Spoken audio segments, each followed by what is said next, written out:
everyone. I'm leaving the message now because I might not have time later, so I'm on my way back home for my morning walk. Happy Halloween, Samhain. Here in Mexico, it's the eve of the Days of the Dead, so it's not just one day, it's days. And wow, I realized this was not the best place to start a video because it's uphill.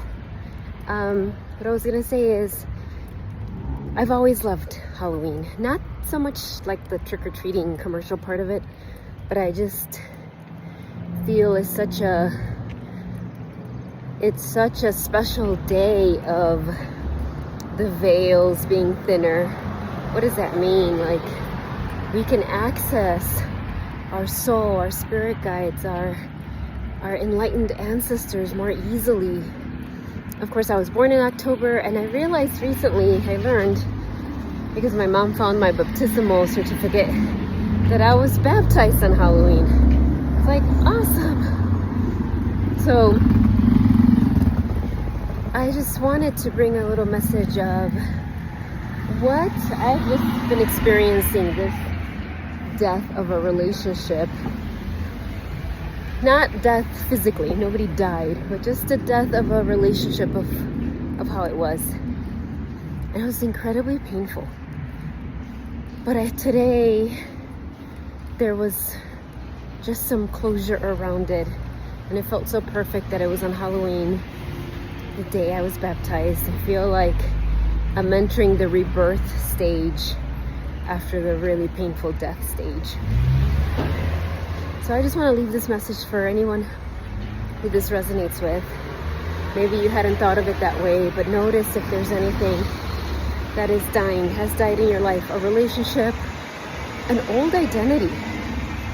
You know, when our divine mission is to be a helper, we basically have signed up to have a lot of rebirths, death and rebirths throughout our life, because that's how we expand. And in this year of the snake, that has been even more accelerated. And one of the deaths as helpers that can come up is actually becoming someone with very clear boundaries, like actually saying no to certain things, and the pain that can happen when people are disappointed in you or misunderstand you or judge you. So that could be a death. It could be a death of that identity of rescuer or savior, right? That you must swoop in and rescue.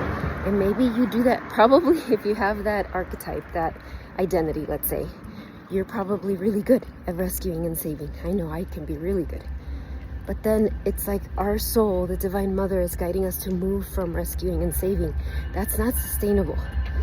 And I know our brain then could be like, well, am I supposed to be selfish now? No, now we're being guided to move, put down the superhero costume away, and instead be this sovereign helper where you are so firmly aligned with your soul and connected to your divine mission that you lead now through example, right? That you are an example of what's possible. That doesn't mean you don't do anything else. Of course, you will still help and help in amazing ways. But it doesn't come from this energy of, I have to do this, I have to go save people. Because when we have that thought, we're actually very much diminishing other people's power. So, back to the death and rebirth, I invite you to think about, what is a death that is being experienced?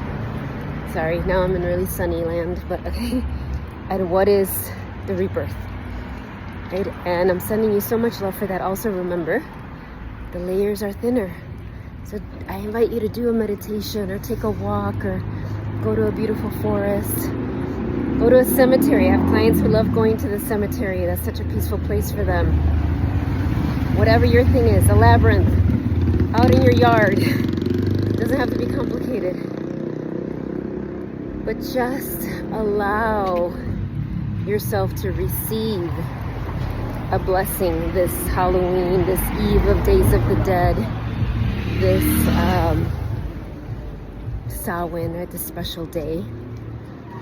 And call on your enlightened ancestors. I think maybe I'll talk about that more tomorrow or Sunday on the actual days of the dead, because here in Mexico that's such a important days, and you really are honoring the ancestors. And I know that there are ancestors in your lineage that are so proud of you and are here to applaud you, cheer you on, your allies. But it's important to invite the enlightened ancestors.